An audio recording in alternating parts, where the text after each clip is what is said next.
packed themselves in like sardines at the itty-bitty Irwindale Speedway out in California. But tonight, we completely flipped the script. It's time to go to the biggest, baddest super speedway on the NASCAR circuit, Talladega. Let's see who can handle this monstrous behemoth as we get ready to watch the 2022 eRacing Association Omega Cup Winterbowl live here on Podium Esports. Hi, I'm Joe Peak, and with me in the booth tonight is NASCAR driver Jesse Iwuji and IMSA driver Joey Atterbury. Our producer this evening is Ryan Bauer, and he's using cameras provided by the great Dougie Beard. Jesse, I'm really looking forward to this one because, you can't get much more entertainment value than Talladega. Yeah, Talladega can be quite interesting for sure. I mean, this track definitely requires a lot of patience. The thing is, with these drivers out here racing, they don't have that many laps. When we race here at the NASCAR Xfinity Series, we have 100 laps or more, whatever it is. But these folks, they have less than that, a lot less than that, have almost half of that. And they got to get after it pretty quick. But the thing is, in order to finish first, you must first finish.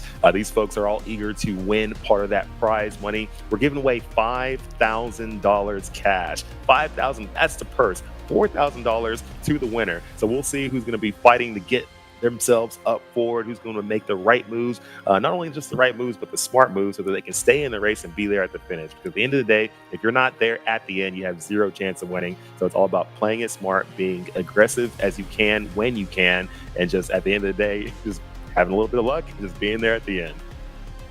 Well, and of course, Joey, in the real world, you've got all this equipment and everything that prevents you from making silly moves. Here in the sim world, that doesn't quite exist as much, but that $4,000 is a pretty big draw. Is that enough to get people to play a little bit safer early on? We'll see. Only time will tell. And yeah, you do have to be patient, like Jesse was saying. To finish first you must finish. That's the golden age there in racing, and we'll see if they get aggressive early. Talladega is known to make multiple lanes, not just 2 wide, but potentially 3 wide, and if these drivers get too aggressive early, yeah, damage can really affect it on such a high-speed circuit here like Talladega. Absolutely. As we take a look at the track here, Jesse, located in Alabama, as I said, it's the biggest, it's the fastest, it's the steepest. Yeah, very, very steep. I mean, this track has its corners at 32, 33 degrees. I mean, it's absolutely steep. You can even see it on some of the videos and some of the angles, which we have some amazing angles thanks to Podium Esports. We're creating some of these camera angles for us. But, when we got a little look at that, you can see exactly how steep it is, which basically allows for the speeds that you see around this track. I mean, these drivers are going to be going upwards of plus 190 plus miles per hour. I mean, they were going to be absolutely cruising. And with them all running in a pack, as long as they stay smart and work together, the closer they are, the more that they are in a pack, the faster that they'll end up going. We'll see if we have long green flag runs. We'll find out. I don't know if we do. We might see a few cars breaking away depending on who has whatever pit strategies that they have. So a lot of different things can happen in this race. It's going to be very interesting to watch. It'll be kind of cool to see these folks go 3, maybe even 4 wide through 1 and 2. As we heard Jesse talking about, it's only 60 laps around here. But the big thing, I think, is those green light checkers that they're going to have to watch out for to try and get that $5,000 prize pool. They've got to be clean on that last lap, coming to the white flag so that they can get around and actually take the finish under speed. They do have a fast repair, which I have a feeling there's going to be a few drivers needing to use that today. And then, of course, they have the fixed setup that'll keep it all even. It's all down to the driver and their decisions in the heat of the moment. That's going to make the difference. Nobody's going to find that extra speed by tweaking something on the car. But sounds like we have that grid ready for the race already. Qualifying is over. So why don't we head through our starting order for this evening. Matthew Baker on the pole will be followed by Garrett Maines and Matthew Lee, as Jason Rashcock is going to be on the outside of row 2. Vicente Salas will be in the 5th spot, followed by Raul Alves. Then you've got Jason Maines in 7th, Raymond Rittenauer in 8th, and Jeff Merck in 9th. Rounding out the top 10, it's the other Williams driver of Donovan Strauss. Joey? In 11th place there we have Matt Busa, followed by Bobby Zelensky, Max Brady, Kyle Vallejos, and Daniel Eberhardt rounding out the top 15. In the 16th spot, we have Kwame Scott, followed with Douglas Newbigging, Cody Harris, Christopher Heitz, And in the 20th position, Mike Sturgill. Hayden Swank will be in 21st. Michael Sturgill will be in 22nd. Not to be confused with Mike. That's going to get confusing, no doubt. Colin Bowden is starting in 23rd as Mike Witt will be in 24th. Then you've got Matt Johnson in the 25th position. Alex Thurber will be P26. Inside of the next row has Jonathan Cofield. You've got Ryan Crooks to his outside, followed by Mikey Mingo, 29th, and Jackson Crowder in 30th. In the 31st position, we have Rhett Tucker, a name that I'm pretty familiar with, used to race with him. In the 32nd, Derek Fulton, Christopher Reagan. In 34th, Steven Scott Jr., James Wagner Jr., James Nelson in 36, Richard Hurst, Ian Ogden, Joe Turkle, and Julian Ricci there in the final 40th position. So as we wrap that one up, drivers just about completely on the grid here. I do believe we have some special videos prepared for this race and headed up into the national anthem performed by Amenderlin Williams.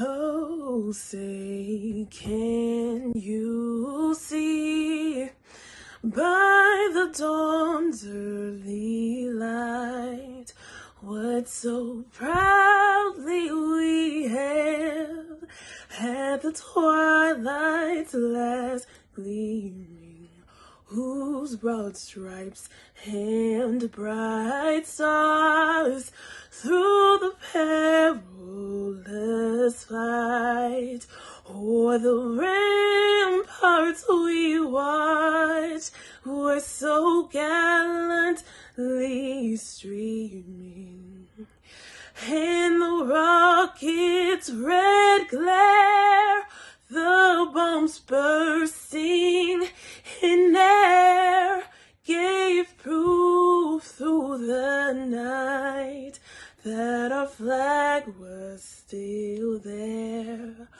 Oh, say, does that star-spangled banner yet wave o'er the land of the free and the home of the brave?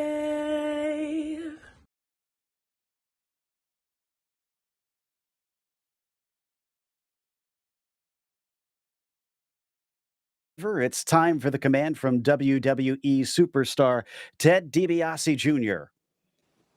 Ladies and gentlemen, boys and girls of all ages, sizes, backgrounds, Ted DiBiase Jr. here, former WWE superstar, coming at you tonight, coming in hot, and it is my honor to get this party started tonight.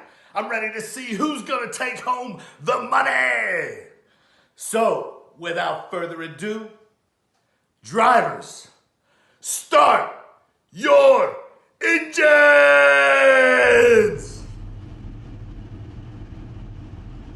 Plenty of enthusiasm there, as I'm sure the drivers will have that too. In fact, I believe we can get a taste on what the enthusiasm is like because Jesse is on the horn with one of our drivers, Garrett Maines.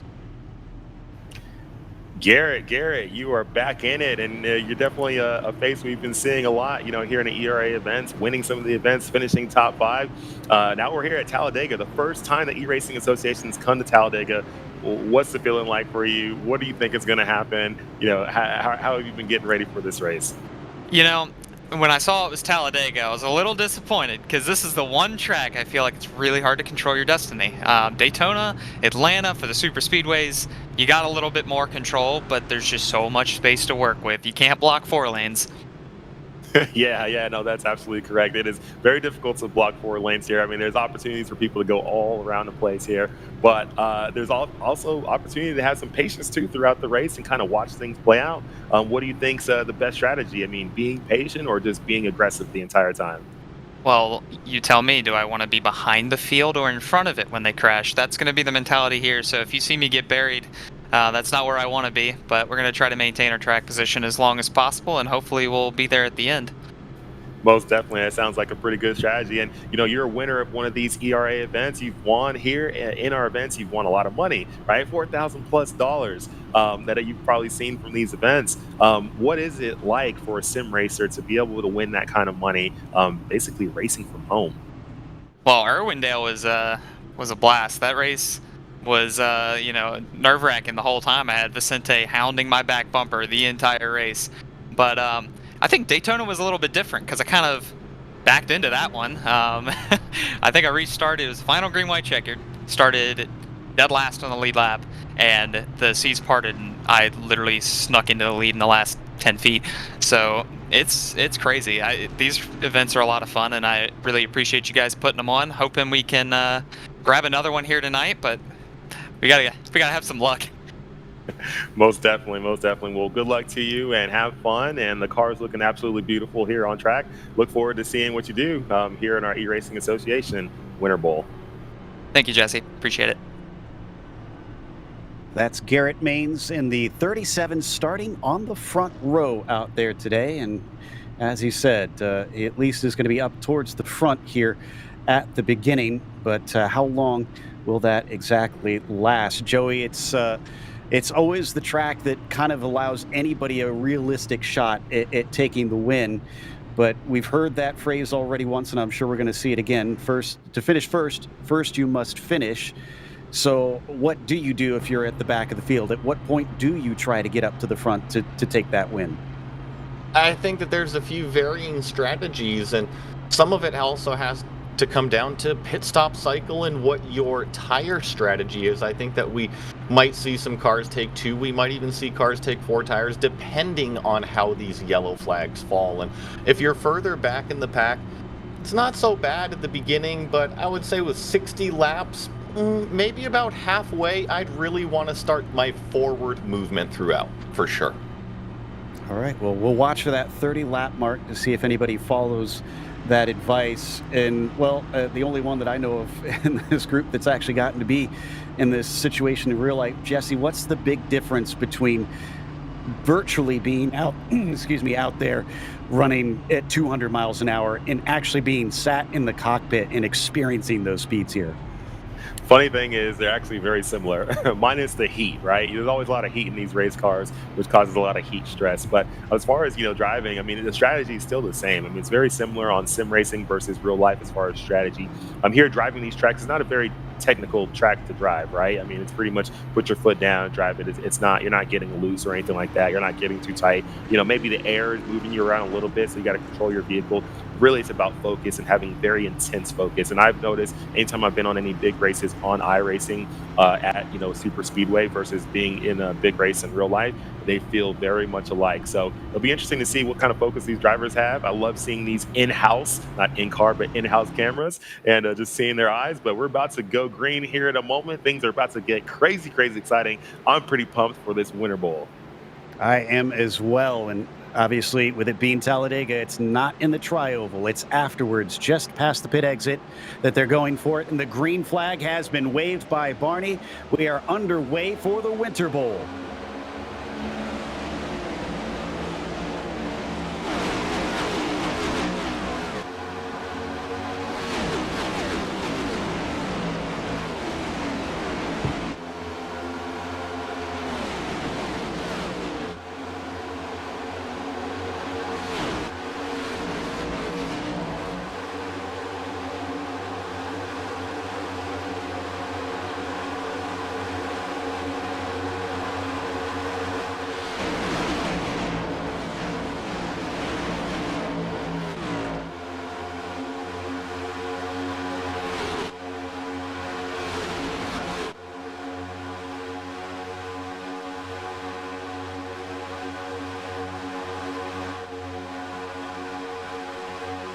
First lap of 60 down, and both Maines and Baker are doing pretty well here off the start, attaining the front of their respective rows at the beginning.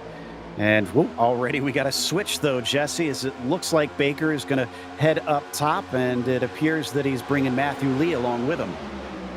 These drivers are moving around, and it's pretty interesting to see. I mean, we're already seeing 3 wide. We're barely into lap 2, and people are going 3 wide, almost 4. A lot of movement, which makes for a very, very cool race to watch. We love seeing the movement. We just want people to make sure they hold it together. So we'll see how it all plays out. There's multiple lanes here at Talladega. It's wide enough to go 4 wide. If everybody stays calm throughout the corners, you can go 4 wide. Oh, we see some people getting sideways, and we're going into our first big wreck of the race.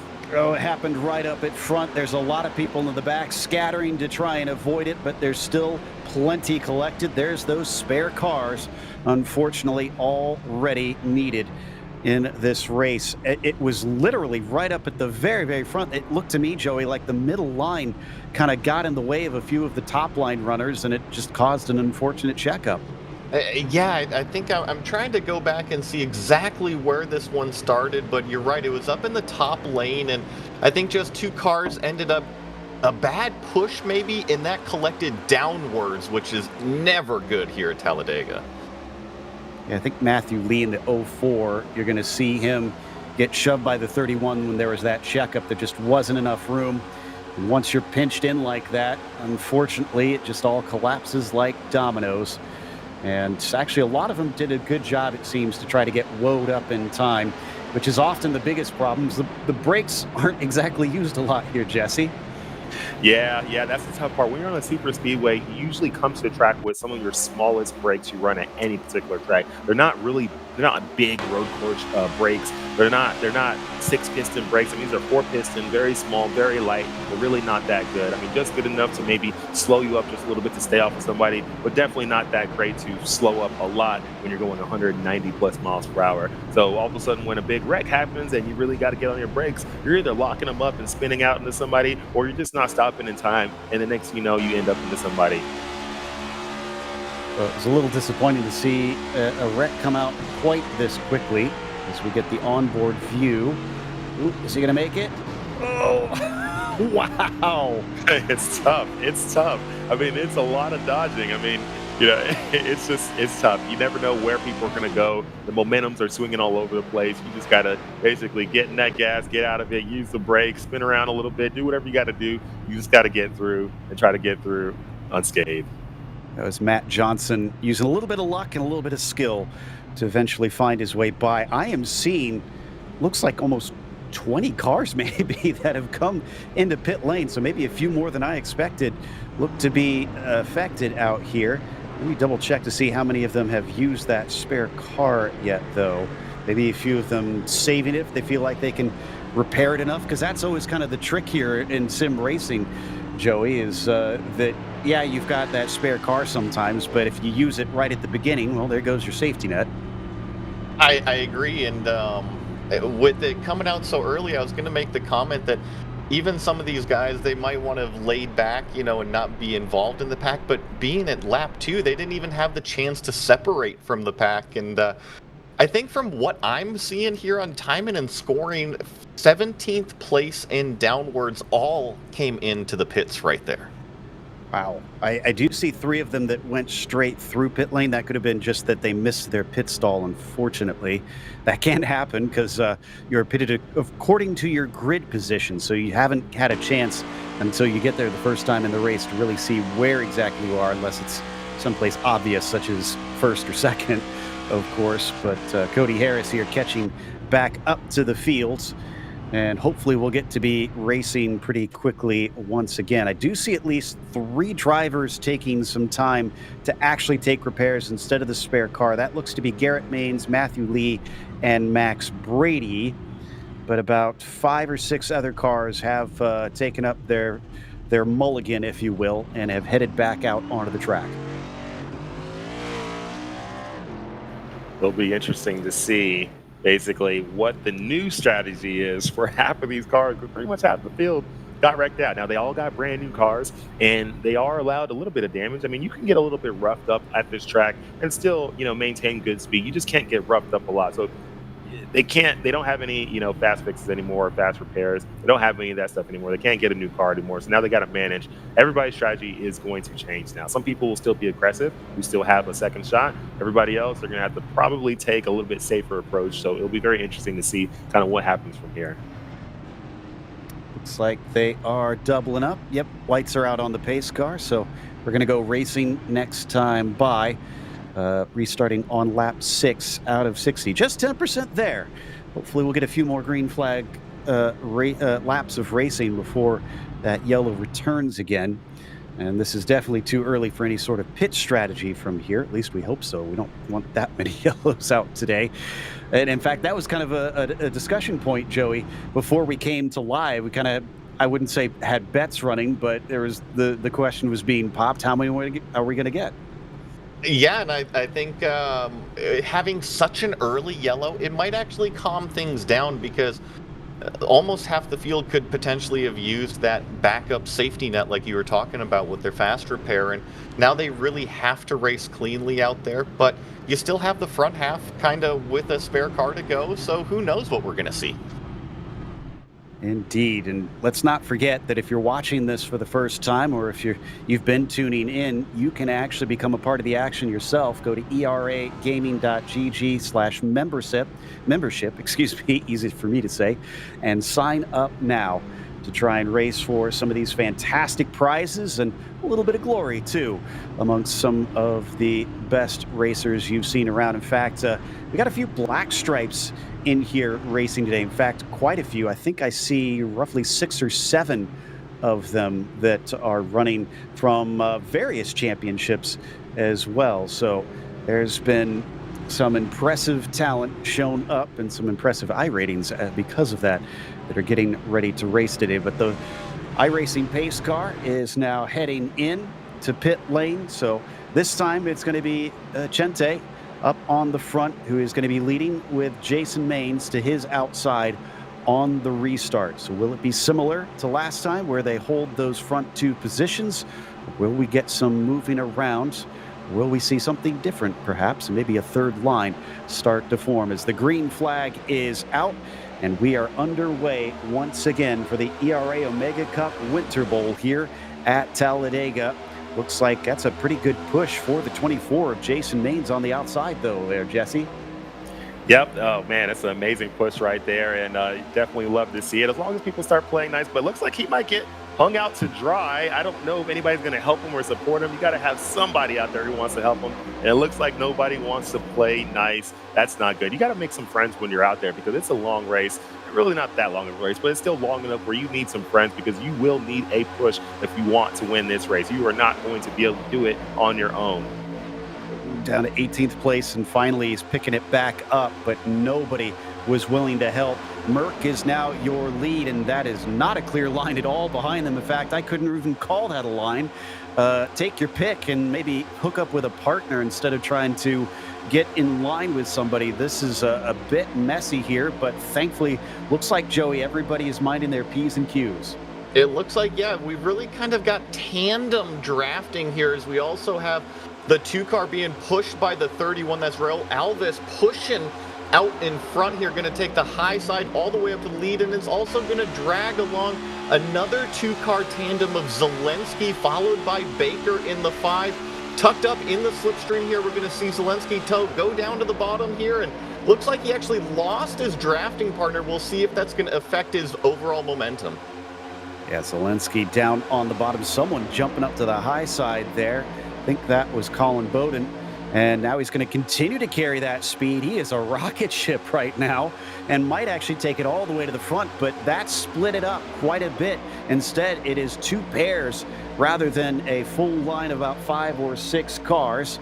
And looks like he is indeed going to be able to take the lead, at least briefly, if not officially, as to his outside. Daniel Eberhardt III in the 90 is the leader on the top side.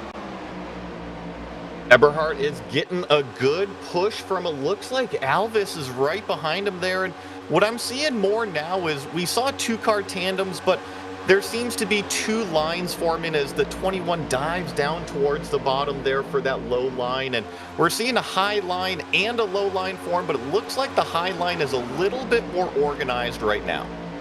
Well, and you mentioned you thought that early caution was going to maybe calm things down. I would not describe this as calm so far. There's been a lot of movement. Credit to them, though, that there's been no wrecks that have come out of it. We got another wreck here just past start finish here. It started about maybe the 10th row back, and I got about a handful of cars involved in this one, and it all started because it was 4 wide across start finish, Joe. I had to say it, didn't I?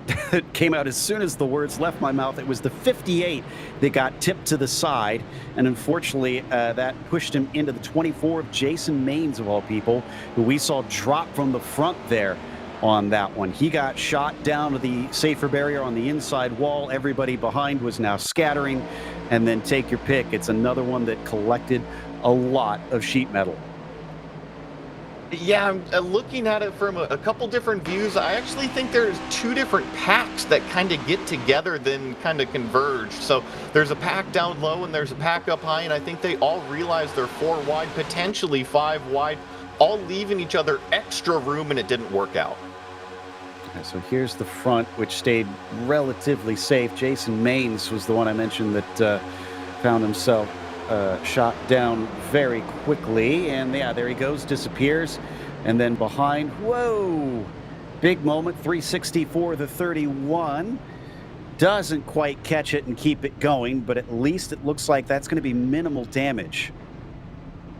And I think the biggest difference between our first wreck and this one is the amount of cars involved. These cars really kind of spun down to the apron and didn't collect the whole field behind them. So, and the other thing is, you're right, it doesn't seem like a whole bunch of damage to any of these cars. Maybe the cars that went up into the wall. Looks like the 24 is pretty hard into the inside wall there. Remember, they only have the 1 free repair to their name, so if they get into 2 incidents pretty quickly, either it's just going to be sitting in pit lane, taking repairs and hoping against hope that maybe something crazy happens and you can get back in the hunt, or just hope that it isn't that damaged, or just go home for now. Sounds like we're going to take a quick break. We'll come back, and don't go away because we'll be side by side here.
Do you struggle finding someone to race with, someone to compete with, or flat out, someone just to give the Gap sauce?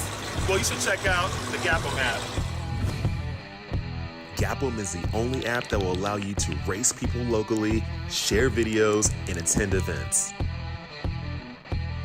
And after you race, you can actually take your racing video and post it in the Gapum Postum section so the whole world can see. And even if you're not a racer, you can always head to our Gapum app crew mode section where you and some friends can continue to meet up, go to car meets, go to car events, car shows, anything that has nothing to do with going to the racetrack. Gapum is a one-stop shop for the car world. Looks like I just got a match on the Gapum app. Time to serve someone some Gapple beans. Ready, set, Gapum. you struggle finding someone to race with, someone to compete with, or flat out... Welcome back to Talladega Superspeedway. We're getting ready to restart once again here for the ERA Omega Cup Winterbowl.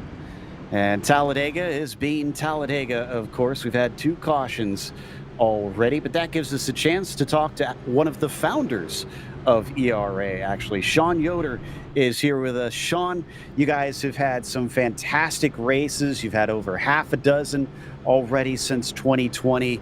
You've got to be proud of what you've been able to develop here. Yeah, it's unbelievable to watch the evolution of what the eRacing Association started as, where it is now, where we want it to grow into the future. Just, it's an absolute pleasure to be a part of it and watch the racers get out on track and battle for the prizes that we have available, and being able to run across 3 different platforms. It's incredible. It's absolutely incredible, and I feel so good being back in the booth with you guys after being away for so long. It's great to be here, and we're at a track that's literally about 25 minutes from my house. So it's a homecoming of all the way around tonight. Yeah, and it's the first time you guys have run at Talladega, but so I'm guessing you're probably keeping a few things close to your chest, and we have some teasers of maybe a few that you'd like to see show up on the schedule in the future? I'm not going to get into that right now because 2023, there's definitely some. I'm not going to say we're doing anything differently, but there's some changes, and we're ramping some things up. It's a stay tuned thing. I hope everybody has a great holiday season, but stay tuned for 2023. It's going to be amazing. It's going to be absolutely amazing. Lots of fun on track and off, and we look forward to actually being able to do a lot more with our members in 2023 and host a lot more events, have a lot of live streams, Q&As, just ramping up our presence and really evolving this thing. It's, like I said, it's a pleasure to watch it grow, and it's so good to be working with you guys at Podium. Oh, it's been a pleasure to get to call these, Sean. That's Sean Yoder, one of the founders. We'll talk to him some more, but for now, we've got Green Flag Racing. The 21 of Christopher Heights, though, didn't seem to go all that quickly. He's still got a good enough push here, Joey, that he's caught back up, and he's got the 54 coming with him. But that's a scraggly-looking pack there. You're right. There's only about a front 6 here that's kind of breaking away, and then the rest of the pack is now catching them. As they go down the straightaway, you see the rest of the pack now kind of forming up, and now we're seeing the high line form, and then a few cars dive down towards the bottom just because it really is a shorter distance around here at Talladega when you paint that yellow line. Yeah, that's true. Don't really need in the slipstream to be going top to bottom through those apexes. It's all about positioning yourself what is going to be the fastest in that slipstream or just the shortest around the track. Good push there for the 23 of Jackson Crowder, who is going to get a couple car lengths ahead of the leader of the bottom line. And then he's going to immediately switch down ahead of the 21. That is Christopher Heights down there. He'll get a little bit of a touch from Vicente Salas just behind him. Ooh, and again, not seeing a lot of cooperation, and cars wrecking to the bottom. They all duck to the inside, and that is going to bring out the yellow, unfortunately. But I think we only had one get turned around. The rest managed to make it back on the track. Yeah, I'm taking a look right now, and it was really between the front cars here. Looks like the 21, Christopher Heights, was involved, as well as the 32 as well, and lots of side-to-side contact. A few cars hard into the wall here, including the 21. You're just going to see him go 3 wide, a bad push, and a few cars down to the apron, and heavy contact into that safer barrier. Yeah, that is extremely unfortunate. Yeah, as you said, there was a few others. Cody Harris, Colin Bowden, Garrett Maines, I can see all kind of caught up in that one in the end. And once again, it's at the very front.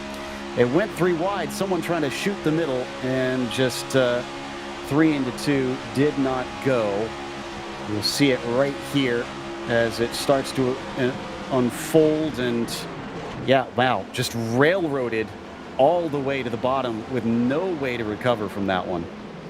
No way to recover. And Joe, I don't think there's much recovery to do when you're 190 plus miles an hour in a 3,000 pound refrigerator out there. Yeah, well, I think Salas got a piece of the wall, but I'm seeing him still out there. They're lining up right now. We'll see if he comes into the pits to try and take any repairs because of that.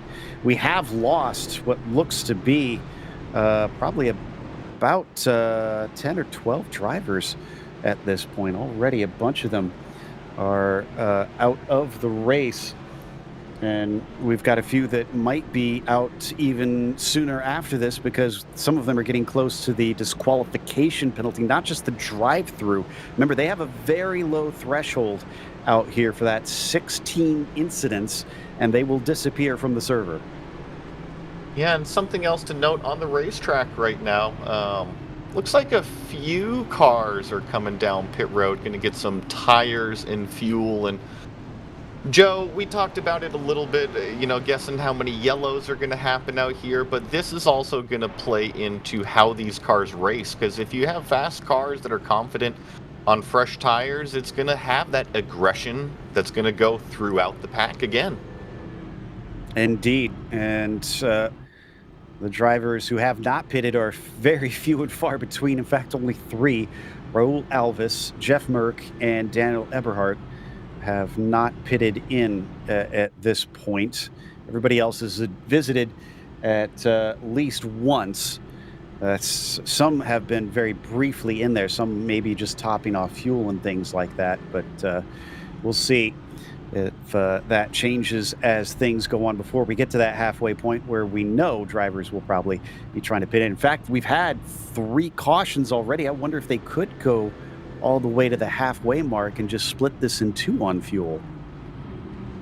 We're going to see, yeah, I think that the fuel will come into effect, maybe not so much in the first stint, but definitely in the second stint. And I think that might throw some of these drivers for a loop because you're used to calculating your fuel off of this green flag running. And when you have so much yellow flag running, it really is kind of gambling and guessing what you're going to have for the last, call it 10, 15 laps. Yeah, that's a fair point on that one. So they'll have to keep an eye on that and make sure that they're recalculating, or whoever their crew chief is recalculating on the fly so that they don't wind up getting it wrong in the end and come in when they need to. But at this rate, I'm not sure if we'll even have green flag stops. The pattern has been a very brief green flag running before we get to another yellow, so they should have a pretty open door on when they're able to come in and get to the finish the way things are going right now. We're waiting for them to come around to the start-finish line to see if we get the lights off once again or if we have to cycle around once more. Checking to see if anybody has lost both their free repair and have basically got too much damage to continue. And I do see a number of free repairs having been taken down at the lower levels of the timing and scoring, although a few of them have come back up to the top. In fact, as high as 4th place, James Nelson has already been in and out and has made his way back to the front. But unfortunately, despite our common sort of advice here, Joey, being at the front has not kept you out of the wrecks.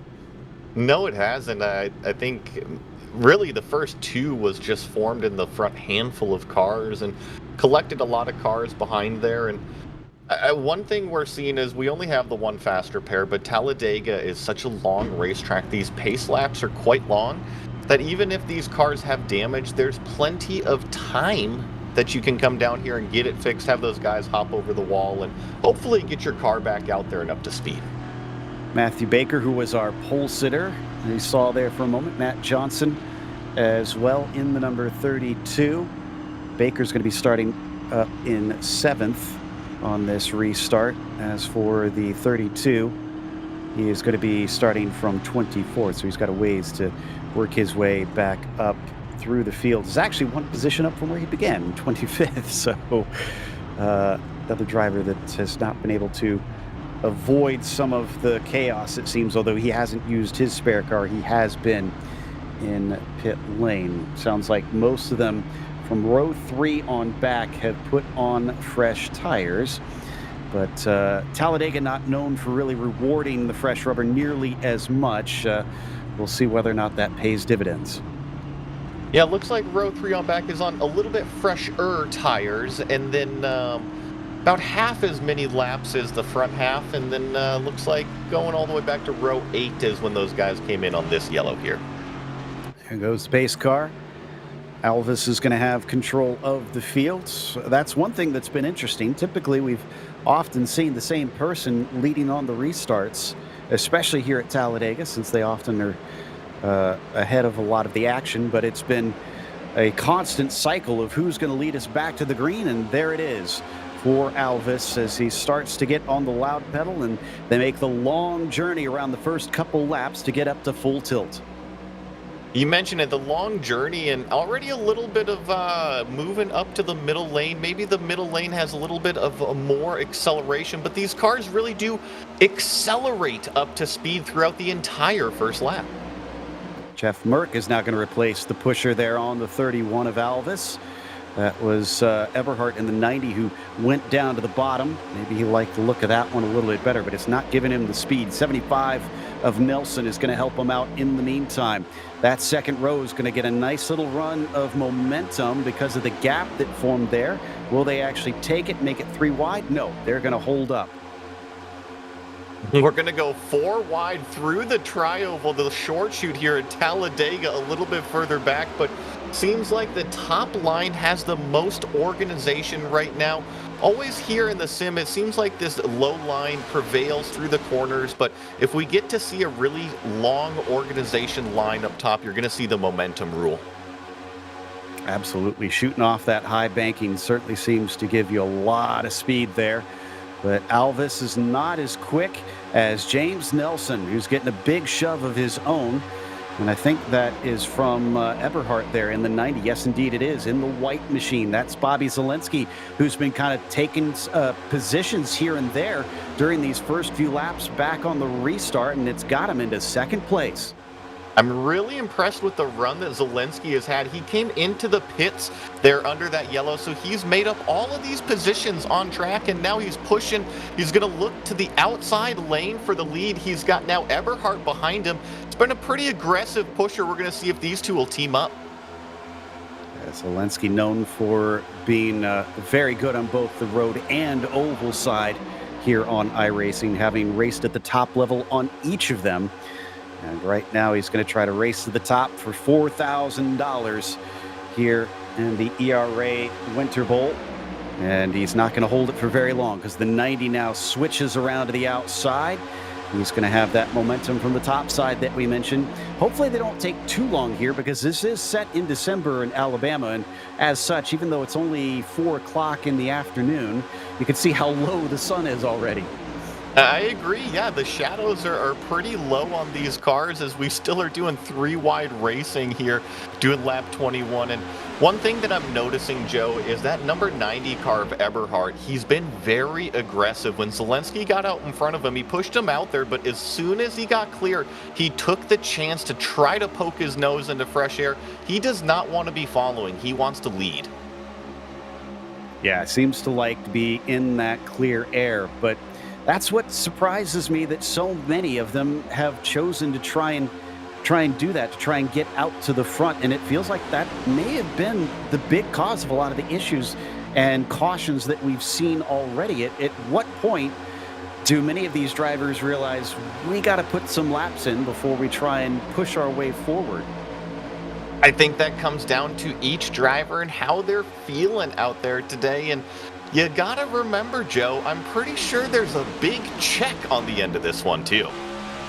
Oh, yeah. No, $4,000 would motivate me. I can guarantee you that. But sometimes you got to try and use that discretion as we ride on board with Baker now in the number 5, trying to get a little bit farther ahead. He fell down to 11th from that, restarted from 7th at the beginning of this green flag run. But again, you don't need to be at the very point every single second. He waits patiently there on the bottom, about 5th down the line. We're going to get a 3rd row start to form potentially. I was noticing that the 31 Alvis, he's been really our leader on these restarts. He fell back in the pack, and he's gone to the third car line up top, but he's been really aggressive in trying to make this very, very top line work as he continues to try to push this 54 car.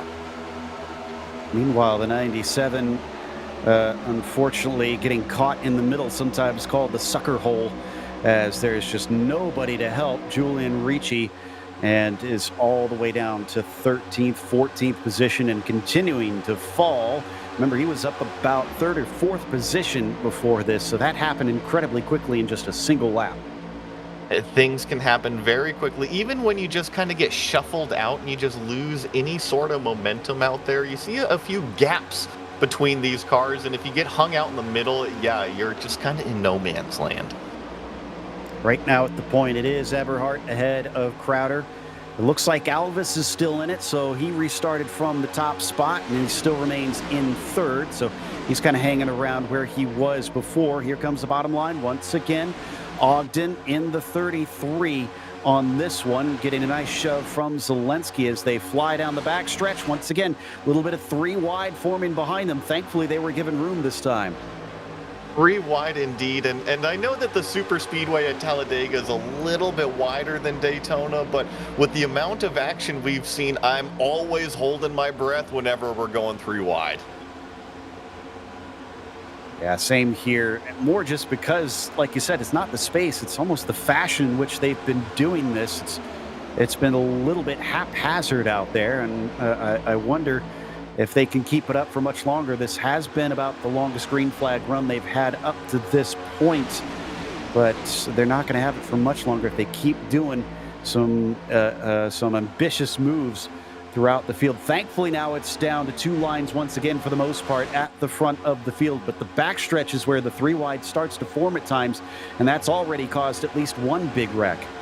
And we're having a lap car on the low line right here. That means this entire low groove of lead lap cars is going to have to shift up and go 3 wide around this slow car. And Eberhardt's actually going to use them as a pick here. Pretty aggressive move from our leader.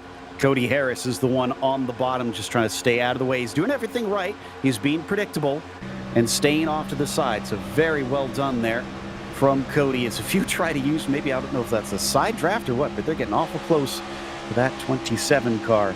In the meantime, he's already running in 38th of our 39 drivers that are still out there currently.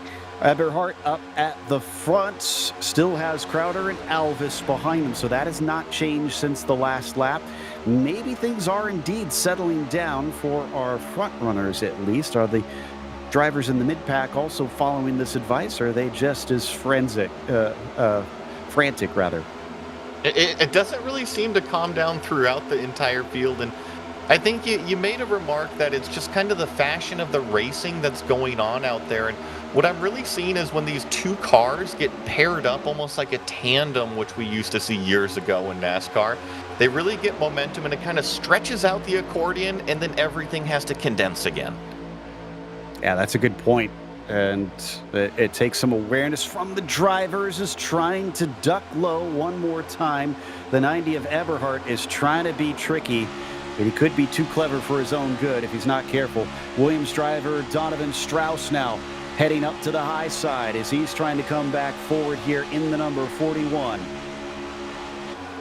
3 wide here, and it's a little bit safer because look, you got some breathing room front and back. It's not quite 2 by 2 up here at the front of the pack, but yeah, 3 wide, always holding my breath.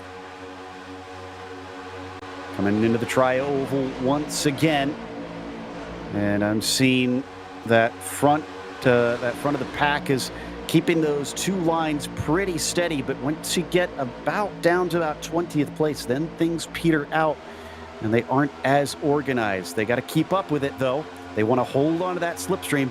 In the end, that's really the main thing here, Joey, is just hold on to that front pack in some form or fashion. Absolutely. If you lose the draft, it can be really tough. The only saving grace at that point would be a full course yellow, but you never know how these races are really going to end up, and you have to stay in touch with the draft. You're right. We haven't seen those pit stops yet. We're getting close to the halfway mark, but I can't imagine. Well, I was going to say that anybody's going to try and split it, but lo and behold, we got a number of drivers coming in under green. It certainly looks like it may be from Matthew Baker on back. The number 5 car is the one that brought him in, and I'm seeing maybe a handful come down pit road. And what's most important about green flag stops right here is do not overshoot your box. That's the worst thing you can do. Looks like the 2 mains, Merck is also in, and I think also Lee pitted, as you mentioned, Baker a little bit earlier, and they're all getting out. It's almost like that was coordinated. Man, it was just at the exact same time that they got on the throttle and are back out. So at least 3 of them are going to be running together, but Jason Maines and Jeff Merck seem to have dropped off slightly. Oh, and looks like Bobby Zelensky is in along with a few others too. Yeah, looks like only 3 cars here this time, and the 75 locks them up hard trying to get down to pit road speed. We'll have to see if that draws a penalty, but I saw Zelensky got it slowed down. Not sure about the other 2 cars that came with him. That could be bad for him. Yep, Busa indeed has a black flag. He came in way too hot, had him completely locked up, so he's going to have to hope that we get a caution at the right time here. Preferably after the pit stops are completed, because right now, if they come out after he comes back onto the speedway, he's likely going to be put a lap down. Things are not looking great for Matt, and 2, 3, 4, 5 leaders are now pitting in. Jackson Crowder is in there. Will we have anybody else speeding into pit lane?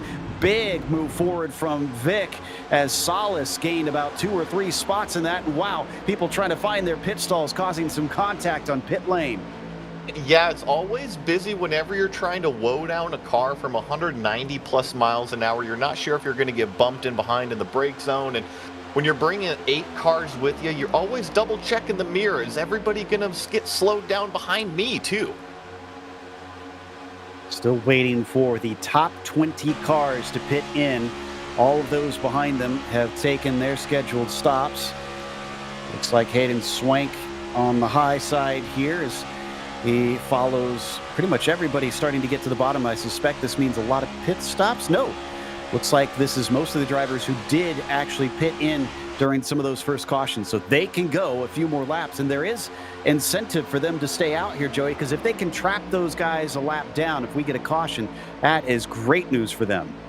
That is good news. And just watching this backpack of the cars that have already pitted, I'm seeing Zelensky might get hooked up with the 5 car that originally brought all of the cars down into pit road, and that might save his race, but he's got to get in the back of this slipstream. Looks like he is going to be able to tag onto the back of this pack of 5.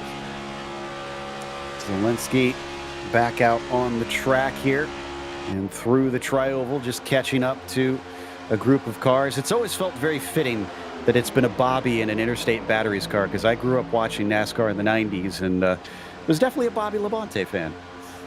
That, you know, it's been a classic livery for such a long time, and you can go back through the different generations of NASCAR, and yeah, there's always that Interstate Battery. There you see your 18 along the back stretch as well. Still looking for any of the top half of the field to pit in soon, or will they try and hold out as long as they can to try and catch out all of those that did not stop under the more recent yellow flags? They come through 3 and 4. They're pretty much all single file, so hard to tell if anybody is going to stay out or come in by that alone. And nope, nobody is ducking below the yellow line. Once again, they rifle off another lap as we ride along with the 71 in 3rd place. That is Matt Johnson just behind him, and Kwame Scott just in front. Something I want to bring up right now, Joe, is this lead pack that has not pitted yet. There's actually a few varying fuel level quantities throughout this pack of 18 cars, call it. Most importantly, the leader, lap 24, he hasn't really pitted yet, but there's also lap 19, lap 18. So I still think that we're going to see some of these cars pit and some of them stay out. That's a good point. And I just heard, Rhett Tucker just announced he is pitting in. Richard Hunt said he's pitting in. This must be it for these guys, about 25 laps. Kwame Scott pitting. Anybody staying out at all? Ooh, it was looking very close. Oh, and I think Matt Johnson got caught out. Either he meant to pit and waited until too late, or just had to slow up for those in front of him. Yeah, the 32 there of Matt Johnson almost got ran over by the cars behind him. Not really quite sure what happened. It looks like he had a second guess on if he wanted to come in, and when you do that at almost 200 miles an hour, you lose touch real fast. Well, he never went below the yellow line, but he also wasn't really checked up in front of by anybody in front of him. So I'm kind of at a loss at what happened. That was a very wishy-washy decision on whether or not he's coming into pits, because usually you commit by going below that yellow line if you intend to come in. Agreed, and really looking at it, it seems like he probably wanted to go around the 71 in late break, but by that time he had already passed the braking marker and you're in way too deep. Well, he's still going. He's carrying on. He is on lap 20, so he should theoretically be able to go relatively far here. Christopher Reagan, though, the 29, is he on lap 33? He must have pitted on like lap 2 or something. He's really stretched this fuel out. Yeah, not only him, well, I guess, Christopher Reagan is the car that's stretching it at most. Our leader, Mikey Mingo, as well, lap 21, and then Hayden Swank, lap 25. Really, these front 5 cars could go another handful of laps looking at Christopher Reagan's fuel number. Well, now that pack that initially pitted early is looking like they're going to be taking over the lead pretty soon, because I don't think Mingo, Reagan, Swank are going to be ahead of them. It's Baker with Lee Maines, Garrett Maines, I should clarify. Chente Salas up in that front group. You can see him on screen right now. They've been running 2 lines, but this looks to me like a motion to try and single it down. Yes, and to paint this picture, Joe, is actually Vicente Salas that had the lead coming out of the pit stops, but they only had 3 cars paired up. It was the number 5 car of Matthew Baker that got the bigger line of that momentum and ultimately just drove by Vicente Salas that had the better pit stop. Indeed, and it still matters. It especially matters under green, these pit stops here at Talladega. Drivers can't really rest on their laurels, because every second that you are not at full throttle, your rivals are moving about a football field a second. They come to the start-finish line once again. Mingo still going to lead the way, so we're waiting for the top 5 to pit in. However, let's see, it is 28 cars on the lead lap. That's very few trapped the lap down. Whatever the strategy is for the 39, maybe they're just trying to look for track position here, waiting for that caution, but I doubt that it's going to work out in their favor the way things are going. Yeah, and just these other cars are too broken up, and I think that you got to limit the bleeding right now. Come in, take your pill, make your bed, and see what happens, because with 23 laps to go, I think we're probably going to have another yellow flag. I would definitely be willing to put some money on the fact that we'll get another yellow before this is done, especially in those final few laps when people really start to dice for position. I'll be amazed if we don't use at least one of the green-white checkers, frankly. But Matthew Baker in the number 5 is once again at the top spot. Remember, he was our pole sitter. He knows how to go fast out here. And Matthew Lee not really showing any signs that he's trying to get around currently. No, he's not. He's just kind of tucked back in there, and I think that's the smartest thing they can do. And when they came out of the pits, they all got teamed up, and they saw that momentum, just drove them right around Salas. And right now, just keep it up, click off these green flag laps. Yeah, so that front group, I mentioned a few of them: Baker Lee, Garrett Maines, Jason Maines, Bobby Zelensky's in there, Donovan Strauss, Chente Salas is up there. Looks like Max Brady. And that is it for the drivers on the lead lap in that front group. They're not too far ahead of Daniel Eberhardt and his crew of about 5 cars here. The question is, can they work together enough to catch them? They only need to go maybe about 1.7 seconds faster up the road, because it's about 2.5 between them currently. Yeah, and I'll take a look at these lap times as they go across the stripe again, but Looking at our lead car, quote unquote lead car, Matthew Baker up there, ran a 50.17 this last lap, and Daniel Eberhardt's about to cross the line here, and he's coming across at a 50.12, so nearly identical between the two packs. So that's, I guess, somewhat good news for them, because if they're not losing time, they know that they're at least in with a shout, especially if things start to erupt with that front pack and they aren't as organized. They could either run them down or just straight up overtake them if they have a bit of a wreck, especially on the last lap where they cannot throw the yellow. Once you get that white flag, that's it. It is a race to the finish line, kind of old school NASCAR style. But the number 5 is anxiously awaiting for the 39, the 29, the 49, the 32, and the 77 to pit in. Woo, things suddenly break out. Yeah, definitely a shift up to the high groove. Zelensky is going to draw 5 cars behind him. That's going to leave Baker in the number 5 all alone with only a single car pushing him. We're going to see maybe the draft come into effect because they are catching 2 cars on that low line. I mentioned that sun a little bit earlier. It's getting very low in the sky. Everything is in the shadows now. Now, it's not officially sunset yet. It's still above the horizon, I believe. It's just all the stands and the walls around here have put things in the shade for now as we continue on, and things are definitely not what they once were. This is exactly what that second group wants. My goodness, the car behind the number 5, that's Matt Lee, was getting very, very squirrely for a moment. Yeah, definitely. Things are starting to mix themselves up a little bit, and I think we might be crossing that threshold here. Working 19 laps to go. The drivers might be looking down at that lap count and say, all right, it's time to go. Absolutely. So, as we fire off another lap, top 5 have actually broken up. It's now 3, Mingo, Reagan, and Swank. Johnson is way back there, and then, Zelensky dropped back to the second group.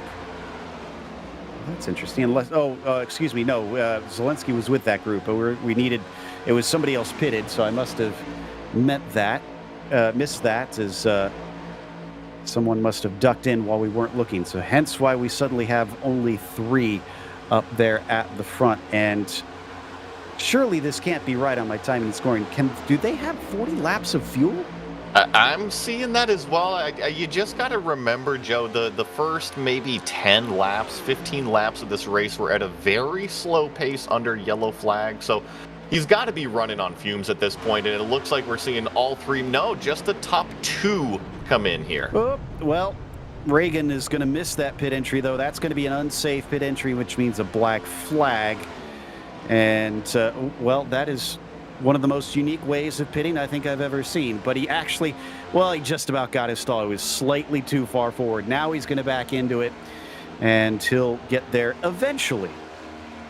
Hey, anytime that you can get a fresh set of tires, and trust me, if you can't make it around on fuel, you do what you can to stop in the box. Yeah, I don't blame him. Yeah, I mean, he had to at that point. There was no going back around, so... But he kind of put himself in that position. Unfortunately, it was a critical mistake in that moment, and he has way lost time to the lead pack. They are long, long gone now. They're also very disorganized here on the backstretch. This is the thing that could potentially bring out a caution here if these drivers aren't careful. Look at them zipping up and down the racetrack.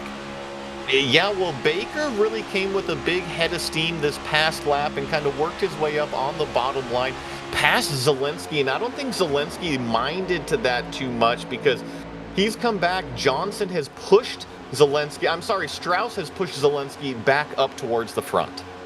And that's it. That means this group is now once again your leaders. The 5 is going to be able to move back to the top, and with a huge run there. Jason Maines was shoving him all the way, and then as soon as they got to the front, of course, the 5 abandons him. It's just kind of been the story of the night. We've seen a lot of moves from the low lane to the high lane, from the high lane to the low lane. Which one's got momentum? And look here, we got another lap car that's on the low groove. We're only 16 laps to go. This is where it really gets into it here, Joey.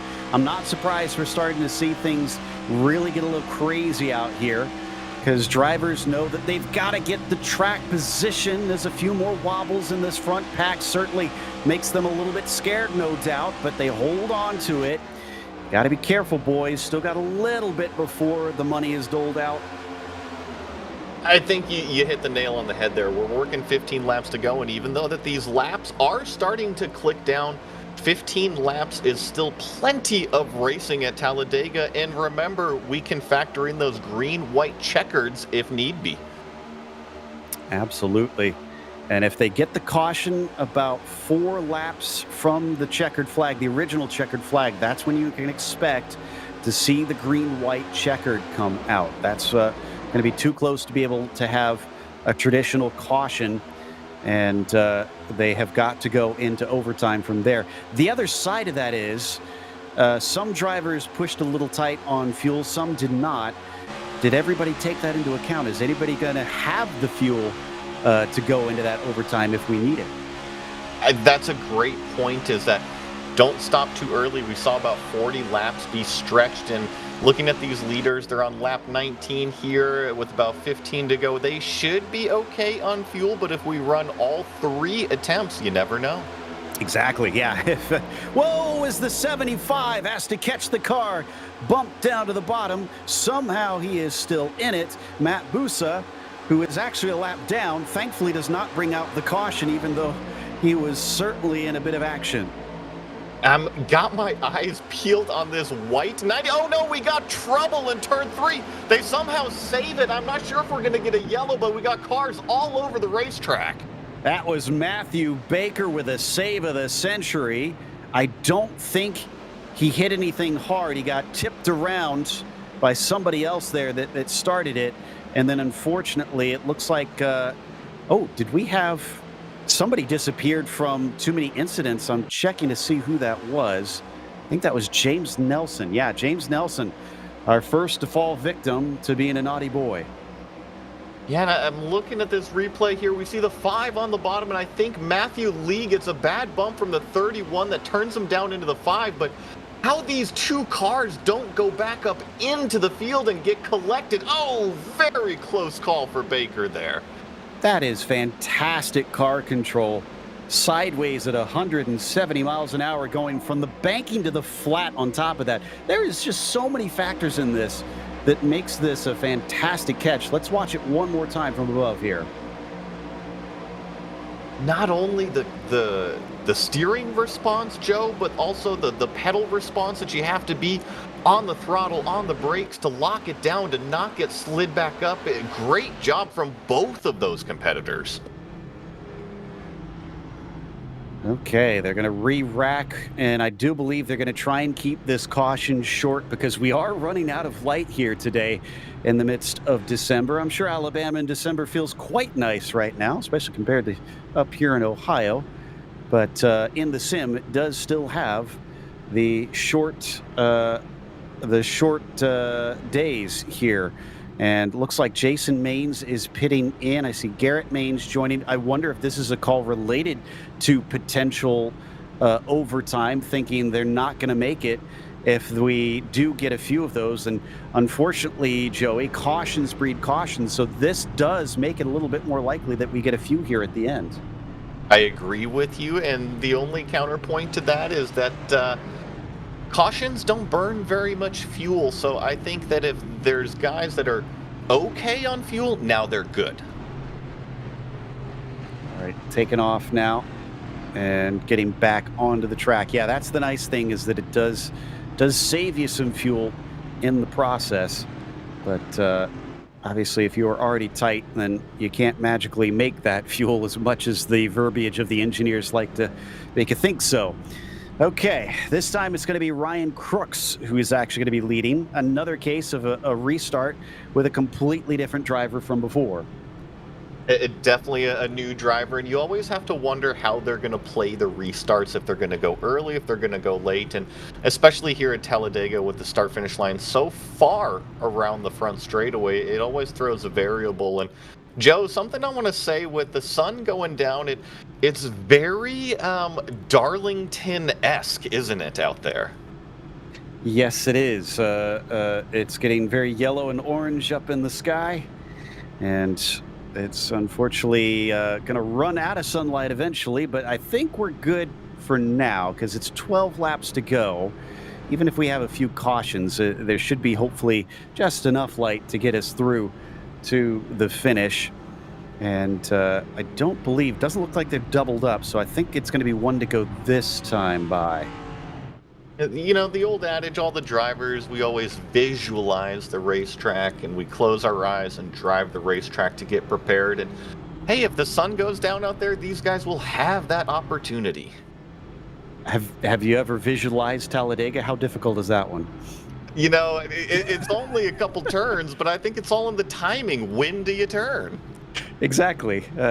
Perhaps the simplest visualization, though, is there's somebody else coming down pit lane here, and looks like, yeah, they are starting to go double file. So they won't restart this time, obviously, because they passed the pit entry, but they should get the one to go message. So restart on 10 laps to go. Let's see if we get a 10-lap dash, or is this once again going to be, interrupted? 37 drivers are still out there impressively. We've only lost 3. Yeah, not too many drivers have retired, like you said. I think the long pace laps are helping that if somebody used up the faster pair, then they get more damage. The longer pace laps allow them a longer time to sit there and get that damage repaired and then get back out there on the racetrack. But Joe, coming 10 to go for this green flag, we've seen the cars really have to accelerate up through the first lap, and when they do that, it seems like they get paired up in that tandem, 2 cars at a time, and that's when those accordion effects of stretching and condensing really happen. Okay, so Crooks and Eberhardt on your front row, Brady and Crowder on the next one, Salas and Zelensky, Donovan Strauss in there. There's 3 black stripe drivers. Zelensky and Strauss already in the Coke Series for next year, and Chente is actually trying to qualify his way back in. He was just barely out of it at the end of the 2022 season. But let's see, what happened to our others? Because they've all, unfortunately, it's been some very bad luck for the rest of our 6 here, as they're all well down the order. In fact, only one other one is on the lead lap. That's Garrett Maines, and he's in 29th currently. So he's going to have to work hard. The good news is it looks like he has a completely clean car from what I can tell. So he could maybe work his way up, but that'd be an amazing run going from 29th to the lead in 10 laps. That would be an amazing run, and looking at this picture of the front of the field, I'm seeing our familiar faces really kind of rise to the front again, like you were saying. Vicente out there, and also Zelensky. We've got Eberhardt on the front row, and things are about to go down. No doubt. Ryan Crooks waiting for the green flag as they stack up as closely as they can, which is a bit surprising because usually you don't want to be too well. You want to maybe allow just a little bit of room to get yourself a bit of a run if you want to duck out of line after the start-finish line, but nobody seems interested in that. In fact, top line with a 90 gets a nice little jump. How soon does he switch down? He does not. He didn't get the clear. All 4 cars are pushing nose to tail on the bottom. Now the 3 cars are pushing nose to tail in comparison to only the top 2 right now. It's really neck and neck, a drag race down the back straightaway. As the 22 tried to go up high, but then fortunately ran out a bit of space. I think that was maybe Donovan Strauss also trying to go up high and get a little bit of a push, and that didn't quite work out, creating a gap there in our front runners as they come off of turn 3. Now 9 laps left to go. Zelensky heads to the middle. I'm not sure if this move is going to pay off so early for Zelensky right now. Might be more just track positioning and wanting that middle groove. Will we be able to go to the checkered flag from here, or will we have a literal shot in the dark for $4,000 here at the end with some overtime at Talladega? As pushing up to the front, Eberhardt seems to have the pace here. Oh, that's a really sketchy push on the back of Zelensky. Yeah, it looks like Zelensky's going to shoot the gap up the middle, but not have any more help entering turn 3, and we got 3 wide racing up front. Usually, most of the time we get these onboard shots, Joey. The drivers look very collected. Merck didn't give me that impression with that onboard shot.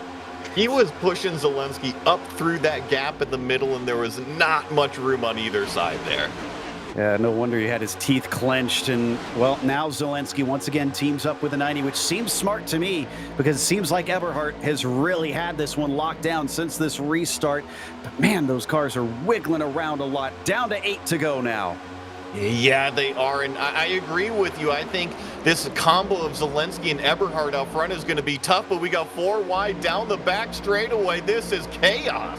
Team tactics starting to play out as well. The Williams Duracell cars have hooked up together and are starting to push forward in the middle, but Zelensky comes down to block them. Zelensky now in the middle groove, Eberhardt up top in the 25 down below. Now we've got 4 wide off of turn 4, the top groove with the momentum. 7 laps to go now as they cross the line. It's been getting wilder and wilder out there. They need to make it to the white flag and cross the line if they hope to get away without a caution here. At the rate this is going, I can't say I'm optimistic, but these are, as I said, skilled drivers. Big save from the 18 as he gets a bad push. He gets another bad push there. They're just trying to keep the momentum on that bottom groove as we're still 4 wide behind him. Amazingly, Zelensky still is on the bottom. And oh no, looks like we got a wreck further back. Big wreck. This is definitely the big one here. Unfortunately, I'm seeing about a dozen cars that are making contact, some of them race ending. And it looks like we might get a restart in, especially if they shorten this caution. We should be able to go back to green with about a 2 or 3 lap dash. Yeah, from what I see here, it starts with a 31. He's going to go up into the red car on the high side, and then from there, just everything gets collected down low. And man, another wreck that was really in the front of the pack. So I wonder, did Garrett Maines get through that? Remember, he was one of our pro class drivers that we were kind of watching on. Looks like he did. He did make it through. Nice stuff there from the 37 to stay involved. That'll put him up into 20th as we watch with him. Although going from 20th to the lead at about 2 to 3 laps is still a Herculean effort. Eberhardt looks like he's scored in the lead. Crowder second, Zelensky third, Rashcock fourth, and Solis in 5th. So we watch the last of the replay here, and the drivers just tiptoeing their way past the wreckage. Now, yeah, it was a pretty big one, but I think what you're saying there, Joe, is true. The majority of our front runners definitely made it through, and still not quite a green-white checkered attempt yet, but getting there. All right, let's see if they switch it down to 1 to go this time by, or are we going to have a little bit longer to wait before we go racing? We're down to 6 to go, and here is 5 as it crosses the line. Indeed, just saw a message from race control. It's been shortened. We are 1 to go. We'll get a 4-lap shootout. Great call by race control there. I know that the sun is setting, and we want to get this race in. Seen a lot of cars that looks like they're not going to be a part of this restart based on how many are coming down pit lane. We might be down to something in the realm of only 26 or 27 on the lead lap here for the restart. Essentially, if you're on the lead lap, you are in with a shout for the victory and those $4,000. And let's not forget, Joey, it's not just the top spot that it receives a reward. $500 for second, $250 for third, $150 for fourth, and $100 for fifth, all of which are quite attractive if you ask me. So sure, I'd like $4,000, but if I wind up in the top 5 anywhere, I'll be ecstatic. One thing you got to remember, Joe, is that the top 5 at Talladega could all be within maybe a few thousandths of a second. So I'm still shooting for that checkered flag. Some big names that have won, and some of them have won multiple times out here. Parker Retzlaff, Mike Sturgill, Vicente Salas has won twice. Of Garrett Conrath. Garrett Maines has won twice. And Bobby Zelensky got the summer race at Road America. Naturally, the Road Track Meister gets that one that day. But this is going to see whether or not we get a first 3-time winner, or if we'll see someone join the 2-time winners, or will we get someone who is new at the top spot. Eberhardt looking for his first. Crowder as well. Rajcock hasn't had one yet so far. So as the pace car peels in, Eberhardt now has control. We've seen him up at the top spot on these restarts before, and he fared decently well. But Crowder alongside him, how ambitious does he feel to try and snatch that lead away on the bottom line? I'm also got my eyes peeled on that 24. He's got somewhat fresh tires. We'll see if he's able to give a good push to this outside line.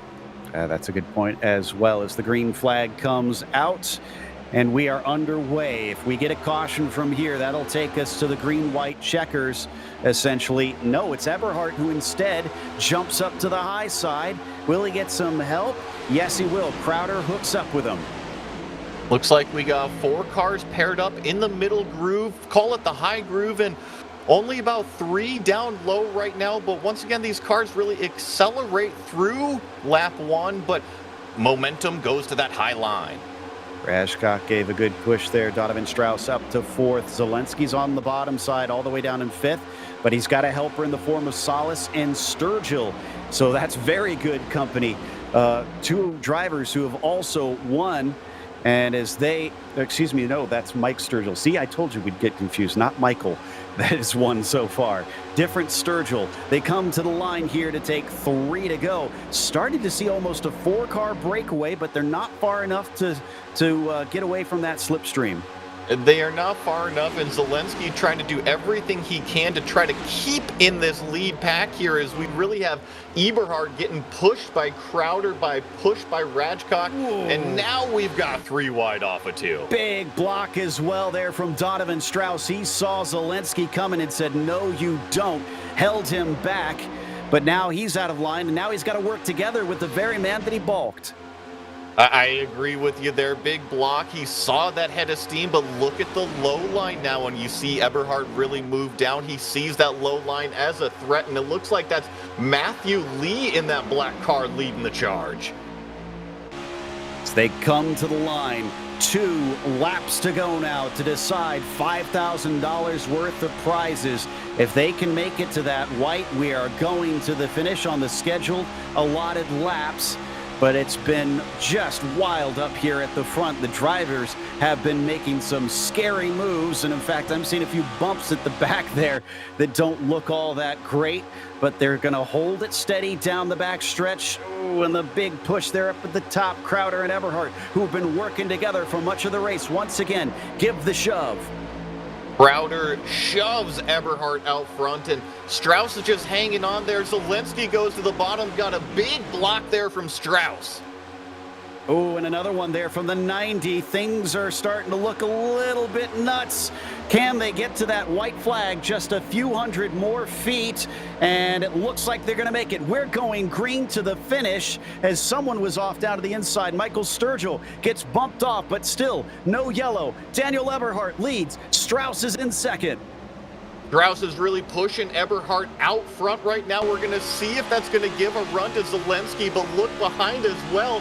There's a huge head of steam. We're going to see if it's going to be a 2x2 battle coming out of 3. The young Williams driver has a good shot at becoming a new winner here. So does Daniel Eberhardt. Garrett Maines, though, wants to stop them and become a 2-time winner. Somebody diving up to the high side out in the back. Looks like the 37 of Garrett Maines going to try and overtake them. Does he have the speed? Oh, we got a wreck behind them. A few cars slapping into the wall. But now Strauss has the inside, and the 90 gets hit. Everybody behind him is wrecking as the 41 car is going to take the win here today. Donovan Strauss wins $4,000. And I am not sure who came across second, because it was a crash between the entire field. Donovan celebrating. He knows what this has meant for him. He is hyped on this one. How about Rashcock with second place as well to get himself a cool 500, and Crowder in third to round out the podium with 250. Managed to avoid the melee at the very end.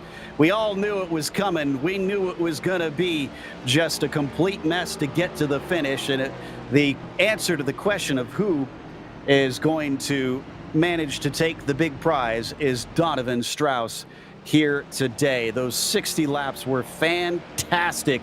Certainly had a few yellow flags in there, Joey, but I think we saw a great show today. Absolutely. You couldn't ask for better racing to really close out the race before the yellow, and then that final run through the white flag with all the bump drafting to Strauss coming across to take that checkered flag. What a finish.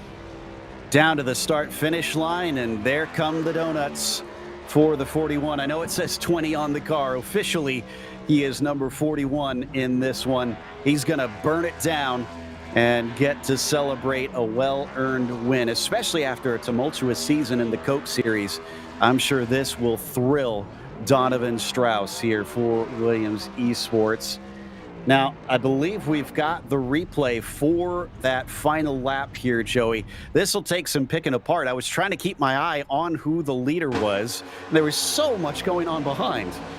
There was a lot, and it was Eberhardt out front being pushed by Strauss. You have Zelensky kind of hanging out in the third place there, but where the real accordion comes is you see this pack of two behind him. Okay, that's where things really start to condense here, and you're going to see Eberhardt get a push here from what I believe is Garrett Maines up on the top side, and that's ultimately what turns Eberhardt down the racetrack and starts this whole wreck.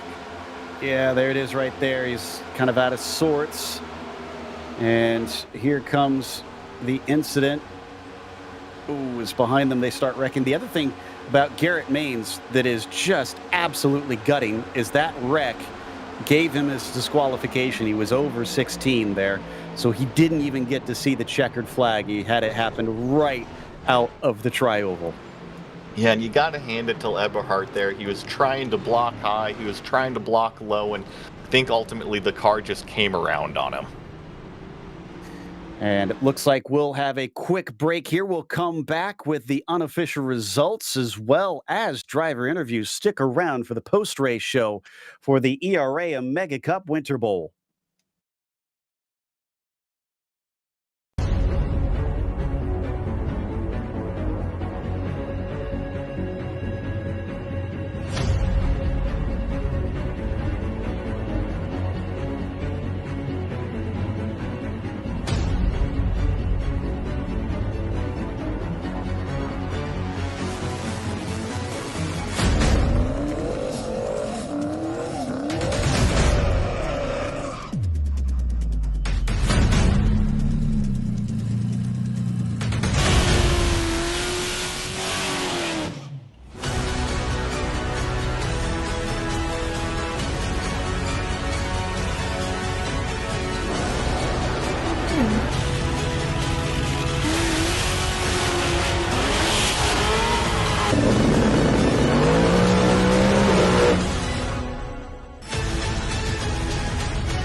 Do you struggle finding someone to race with, someone to compete with, or flat out, someone just to give the Gap sauce? Well, you should check out the Gapum app.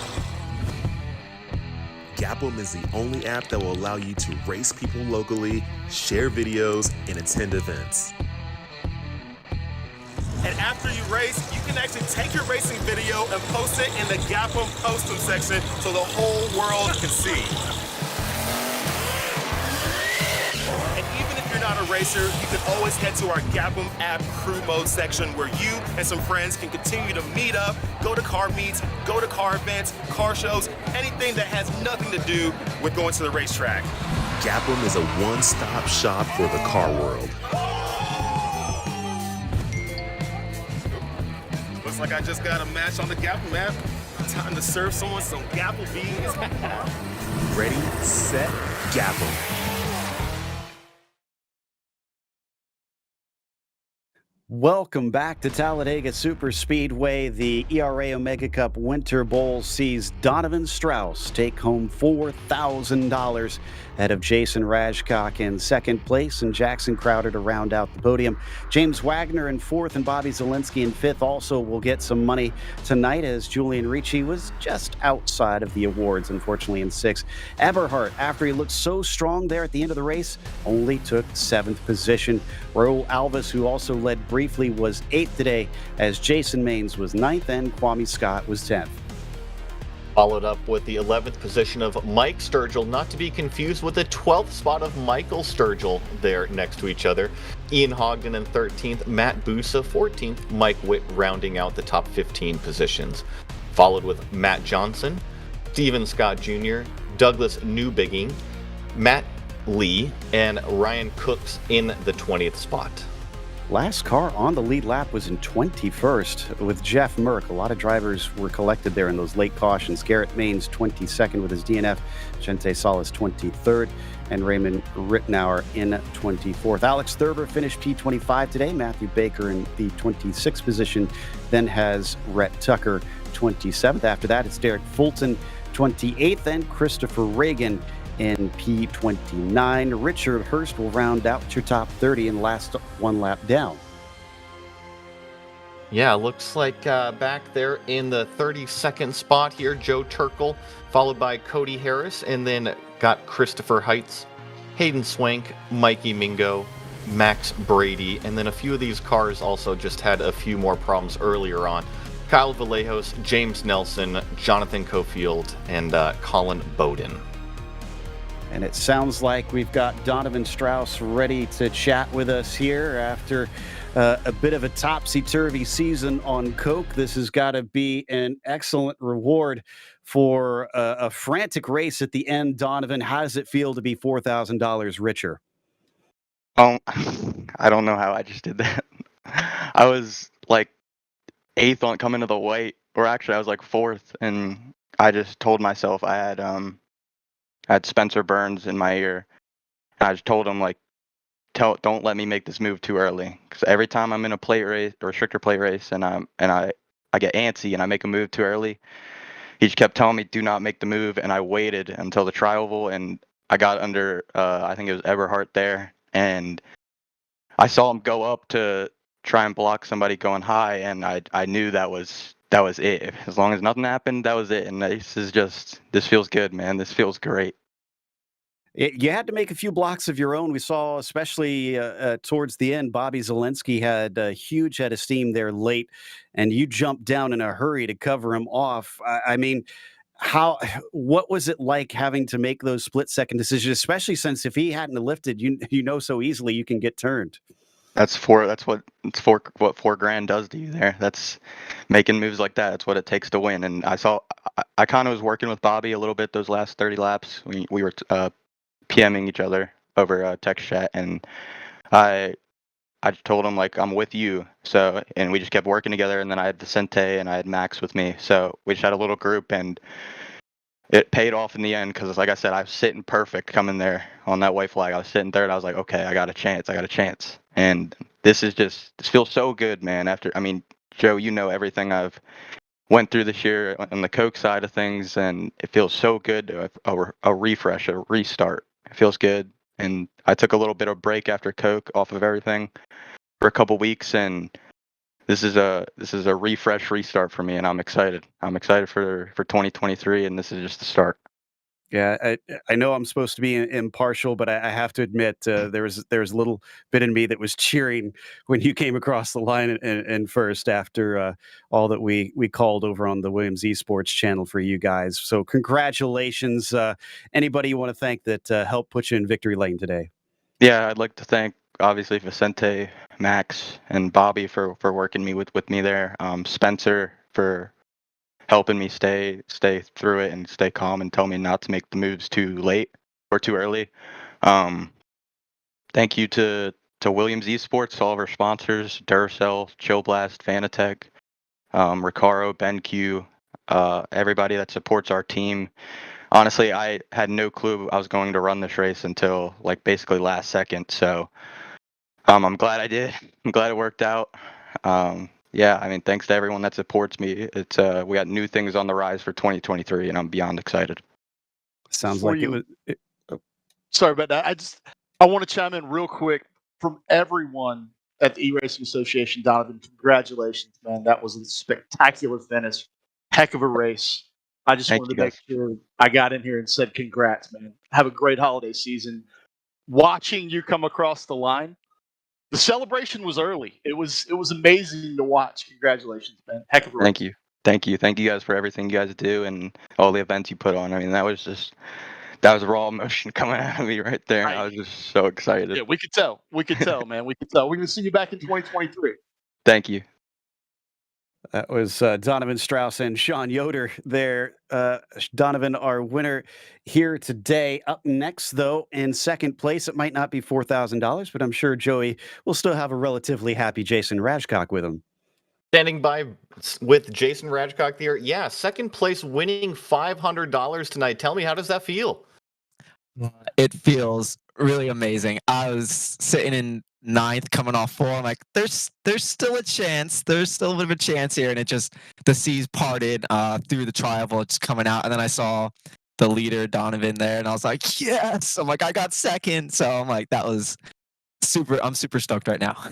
Well, talk us through those final half lap there, because I noticed that too. You were hanging out there in 8th or 9th position in the low line, really just waiting for it all to unfold. And then, yeah, you made a move up to the top to snake your way through, and man, inches to spare there. Yeah, I was following Jackson there off going into 1 and 2, and I'm like, come on down. I wanted him to come down so I'd have the draft because I had a little bit of right side damage.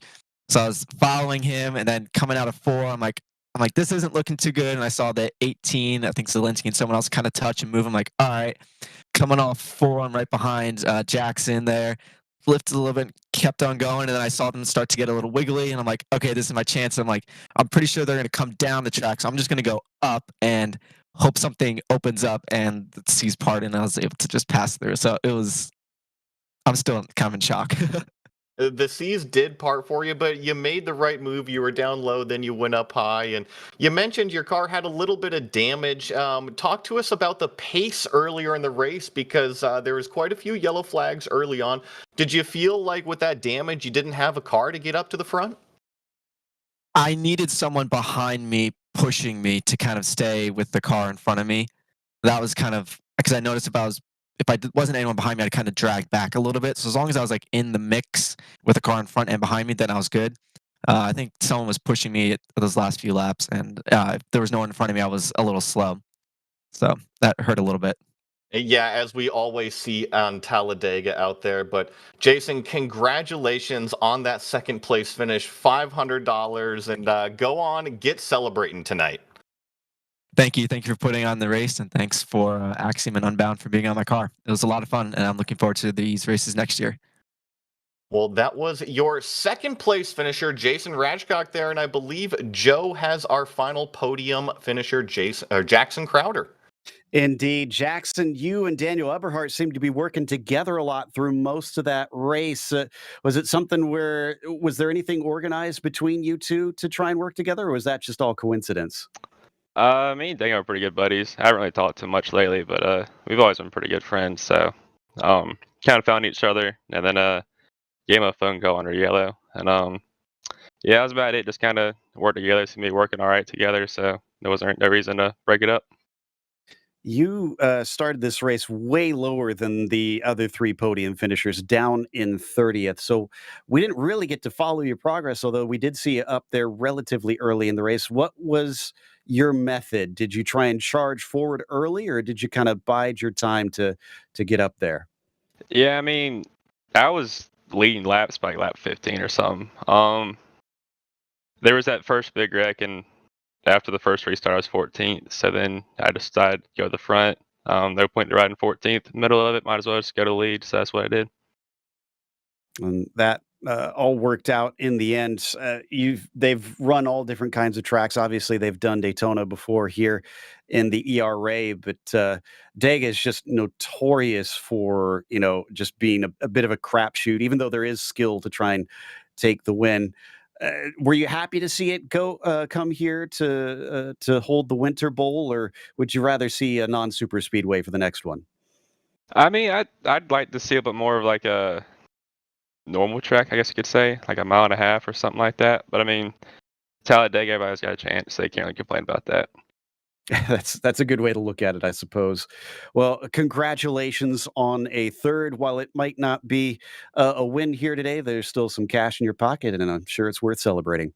Yeah, man, I appreciate that. I just got to shout out Rika, everybody over there, Ken Byron, Joey, Brad, everybody like that, Kevin, Timmy Holmes. They do a lot for me, so I appreciate them and everything they do. So that was Jackson Crowder in the number 23, taking the third place finish here today, and also collecting himself a nice $250. Well, it's been a fun night. Got to give a big thank you to you, Joey, and to Jesse, who unfortunately had to take off a little bit early, but I feel like we got pretty much traditional Dega tonight. We did get traditional Dega. We saw a couple big ones, and then ultimately a fantastic finish to end out the race. Absolutely. I loved that finish. That had me just absolutely on my feet for that one. That was just a ton of fun to witness. We hope you enjoyed it as well here on Podium Esports. And of course, we want to thank a few other people, including a big thank you to Matt Casto, Kevin Johnson, and Sean Yoder at the eRacing Association, along with Brandon Davis and Michael Hall in Race Control. A huge thanks to our team tonight, Jesse, Joey, Ryan, and Dougie. And also, none of this is possible without those behind the scenes of Podium Esports, Ryan Bauer, Gary Sexton, and John Theodore. Thank you so much for watching tonight's broadcast of the ERA Omega Cup Winter Bowl. I'm Joe Peak, and I'll see you on the track.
Do you struggle finding someone to race with, someone to compete with, or flat out, someone just to give the gap sauce? well, you should check out the Gapum app. Gapum is the only app that will allow you to race people locally, share videos, and attend events. And after you race, you can actually take your racing video and post it in the Gapum Postum section so the whole world can see. And even if you're not a racer, you can always head to our Gapum app crew mode section where you and some friends can continue to meet up, go to car meets, go to car events, car shows, anything that has nothing to do with going to the racetrack. Gapum is a one-stop shop for the car world. Looks like I just got a match on the Gapum app. Time to serve someone some Gapple beans. Ready, set, Gapum.